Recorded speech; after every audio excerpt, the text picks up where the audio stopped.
ఈరోజు మన ముఖ్యమంత్రి పెద్ద ఆయన నారా చంద్రబాబు నాయుడు గారు మంచి మనసుతో ఆంధ్ర రాష్ట్రంలో ఉన్న వాళ్ళు ప్రతి ఒక్కరూ వాళ్ళ కష్టాలతో వాళ్ళ ఆరోగ్యాలకి హాస్పిటల్ పాలైన తర్వాత ఎంతో వేల సంఖ్యలో డబ్బులు ఖర్చు పెట్టుకొని వచ్చి వాళ్ళ అప్పుల పాలు చేసుకొని వాళ్ళ కష్టాలతో ఉంటే అదింత గుర్తించి మన ముఖ్యమంత్రి గారు నేను కూడా మీకు సహాయ సహకారాలు అందిస్తానని చెప్పి పెద్ద మనసుతో సీఎం రిలీఫ్ ఫండ్ చెక్కులు అంటే దాదాపుగా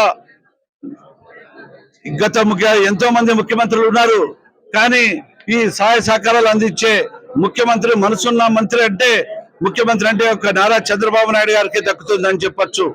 ఎందుకంటే ఈ రోజు ఇది 34వ విడత మన గుంటకల్ నియోజకవర్గంలో ఇవ్వడం జరిగింది. దాదాపుగా 76 మందికి ఈరోజు చెక్కులు అందిస్తే 30,28,000 రూపాయలు ఇవ్వడం జరిగింది ఈ రోజు ఒక్కరోజే. ఇట్లా దాదాపుగా ఇప్పటి వరకు 823 మందికి చెక్కులు అందించడం జరిగింది.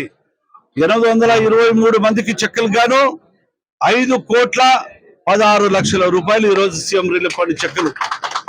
ఓన్లీ ఒక గుంటకల్ నియోజకవర్గంలోనే 5,16,00,000 ఇవ్వడం అంటే ఇది ఆషామాష కాదు. గత ప్రభుత్వంలో ఏనాడు కూడా ఏ ముఖ్యమంత్రి కూడా సీఎం రిలీఫ్ ఫండ్ ఇంత పెద్ద ఎత్తున చెక్కులు ఇవ్వడం లేదు. కాబట్టి ప్రతి ఒక్కరు అంటున్నారు ఈ రోజు మాకు ముఖ్యమంత్రి నారా చంద్రబాబు నాయుడు వస్తే మా కుటుంబాన్ని ఆదుకుంటున్నాడు, మా పిల్లల్ని చదువులు చెప్పిస్తున్నాడు, మాకు నెల నెల పెన్షన్లు వస్తున్నాయి, ఉచిత బస్సు ఉంది, అన్ని విధాలుగా ఆదుకుంటున్నాడు, ఇలాంటి ముఖ్యమంత్రి మాకు కావాలని చెప్పేసి మేము ఏదైనా ఎప్పటికైనా కానీ తెలుగుదేశం కుటుంబం ముఖ్యమంత్రి నారా చంద్రబాబు నాయుడు గారిని పెద్ద దిక్కుతో మేము ఆయన్ని స్వాగతిస్తామని చెప్పడం జరుగుతుంది. కాబట్టి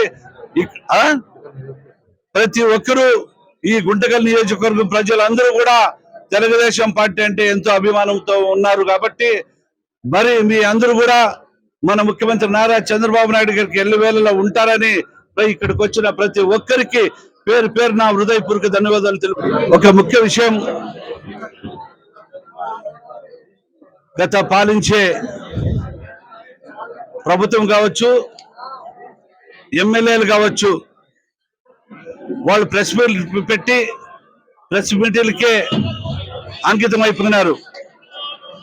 ఏదో రకంగా ఇప్పుడు రూలింగ్ గా ఉన్న తెలుగుదేశం పార్టీకి బుద్ధులు చల్లే కార్యక్రమం చేపట్టడం జరుగుతుంది.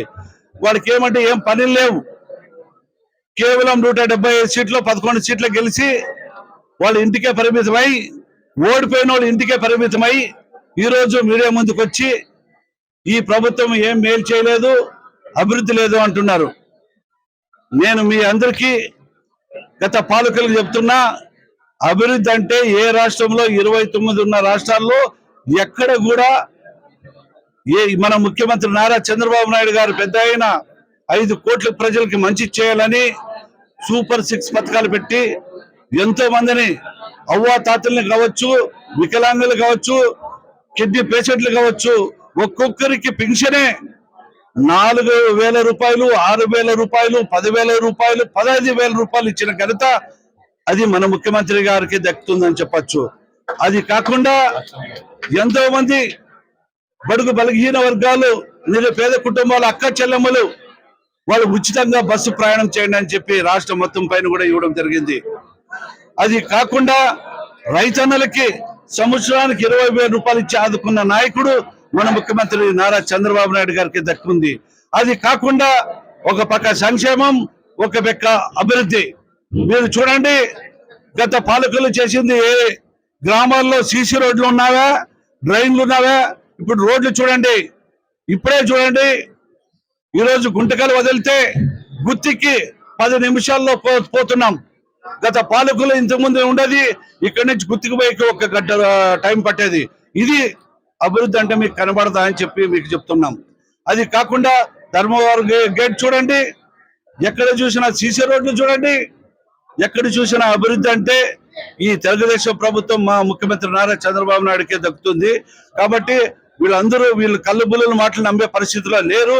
మీరు ఇంటికే పరిమితమై మీరు మీడియా ముందుకు వచ్చి చెప్పొచ్చే కానీ ప్రజలు నమ్మే పరిస్థితి లేదు.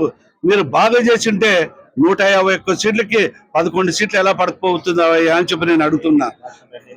కాబట్టి రాష్ట్రంలో మన ముఖ్యమంత్రి గారు ఎన్నో ఇండస్ట్రీలు తీసుకొచ్చి పెద్దన మన రాయలసీమకే పెద్ద ఎత్తున నిధులు కేటాయించి సోలార్ ప్రాజెక్టులు కావచ్చు, సోలార్ కంపెనీలు కావచ్చు, మరి ప్రాజెక్టులు కావచ్చు, ఎన్నో రకాలుగా ఈరోజు అభివృద్ధి బాటలో నడుపుతుంటే వీళ్ళు ప్రజలు ఎక్కడ వాళ్ళకి మమేకమై మరి తెలుగుదేశంకి ఎక్కడ ఓటేస్తారని మభ్య పెట్టేదానికి అయ్యా ప్రజలందరూ ఆశామాష లేరు.